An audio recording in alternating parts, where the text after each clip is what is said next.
Na.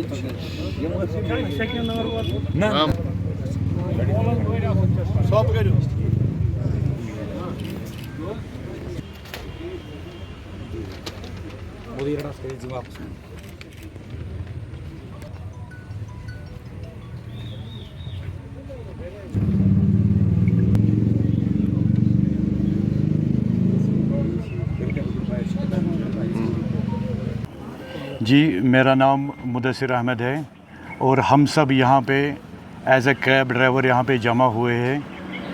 हमारी परेशानी का सबब जो आप सबकी नॉलेज में आया होगा कि जो कल 1 अगस्त से हमारे श्रीनगर एयरपोर्ट पे जो एक नया टोल नाका इम्प्रूव किया गया, उस हिसाब से जब से हम कल से इतनी परेशानी में हैं कि जो भी ड्राइवर ऊपर जाता है वो परेशानी का सबब बन जाता है।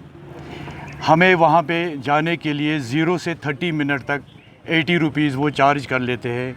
उसके बाद अगर उसके अलावा हम कहीं पार्किंग में एंटर कर लेते हैं तो पार्किंग के चार्जेस अलग लिए जाते हैं। यानी कि 80 रुपीज़ तो हमें एक तो टोल नाका लेते हैं वो, दूसरा जो पार्किंग है उसके चार्जेस वो अलग कर लेते हैं। आप हमें खुदारा बता दीजिए कि हम कैब ड्राइवर्स का जो हमारे गवर्नमेंट ने हमें जो रेट्स मुनक़्क़िद कर लिए हैं, जो एक हमारी सीडान गाड़ी का जो रेट है हमें जो एयरपोर्ट ड्रॉप का, वो है 800 रुपीज़। 800 रुपीज़ में आप खुद समझदार हैं, आप समझ लीजिए कि एक तो हमें फ्यूल का चार्जेस है, दूसरा गाड़ी का मेंटेनेंस है, तीसरा 80 रुपीज़ प्लस पार्किंग चार्जेस लेते हैं वो। आप हमें बता दीजिए ये कितना जुल्म है हम कैब ड्राइवर्स के ऊपर, कितना जुल्म हम सहेंगे।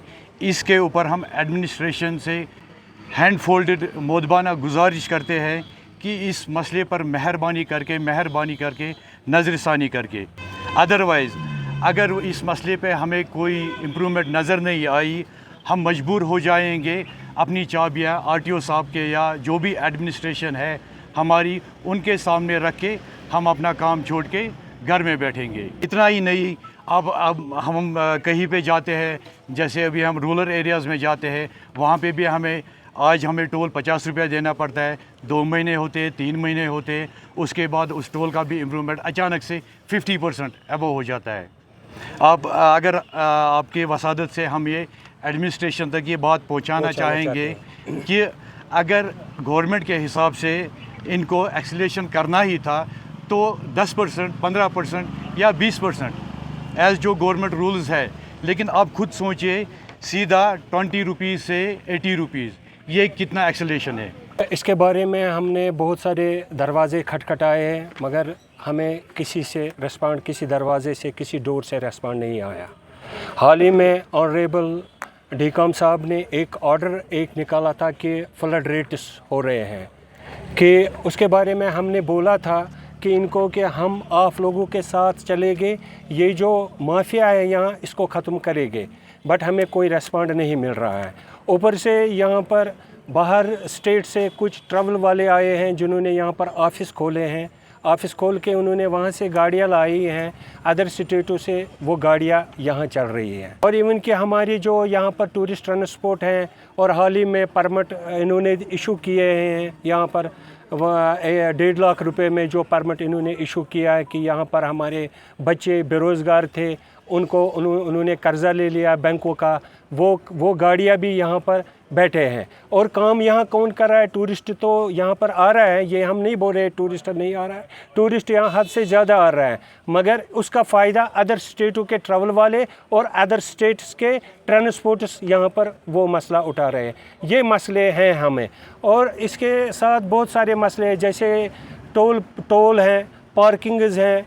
जैसे हम डिस्ट्रिक्ट बडगाम में जा रहे हैं, दूध पथरी का टोल आप देख लीजिए कितना हो रहा है हमें, 300 और इधर से जा रहे हैं सोनमर्ग साइड, गांदरबल साइड में 100 रुपया, और उसके बाद हम सोनमर्ग पहुंच रहे हैं वहां पर 50 रुपया।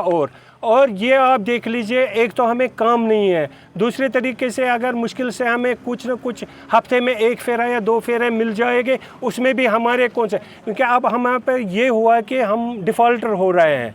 दूसरा जो यहाँ पर प्राइवेट ट्रांसपोर्ट है, जो गाड़ियाँ एक्सपायर हैं according to law, according to traffic law, कि वो एक्सपायर है। वो गाड़ियाँ यहाँ पर चल रही है, जैसे यहाँ पर कुछ कंपनियाँ आई है जैसे जुगनू एरीगेटर्स, आला कैब्स, उन गाड़ियों को हम पकड़ रहे कि भाई आप ये कमर्शियल काम कैसे कर रहे हैं। उनका जवाब है उधर से, भाई ये हमारा आरटीओ साहब का ऑर्डर है।